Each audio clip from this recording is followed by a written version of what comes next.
नमस्कार मंडळी, जय महाराष्ट्र. आज सायंकाळच्या टायमिंगला मुलीसाठी खास बनवलेलं होतं मिल्कशेक आणि हे सुद्धा हाइड अँड सीक या बिस्किटपासून. सर्वात आधी मी मिक्सरच्या भांड्यामध्ये हाइड अँड सीक बिस्किट घालून घेतले. त्यानंतर थोडीशी साखर घालून घेतली आणि मुलांना आवडतात म्हणून आईस्क्रीम सुद्धा टाकलं, ते सुद्धा चॉकलेट फ्लेवरचं. यानंतर थंडगार दूध आणि आईस क्यूब यामध्ये घालून घेतले आणि मस्त असं मिक्सरला फिरवून घेतलं. तयार झाले आपलं मिल्कशेक. तर याला आता आपण गार्निशिंग करून घेऊया. मस्त असं काचेच्या बाउलमध्ये मी हे ओतून घेणार आहे. त्याआधी मी काचेच्या बाउलला चॉकलेटने गार्निशिंग करून घेतलं आणि यावरती पुन्हा एकदा आईस्क्रीम घालून घेणार आहे, ते सुद्धा चॉकलेट फ्लेवरचं.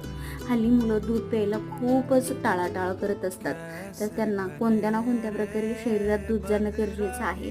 त्यामुळे मी ही अशी प्रकारे श्रीशाला आज दूध देणार आहे. सर्वात आधी मी टेस्ट करून पाहिली आणि मग श्रीशाला दिलं. खूप सुंदर झालं होतं.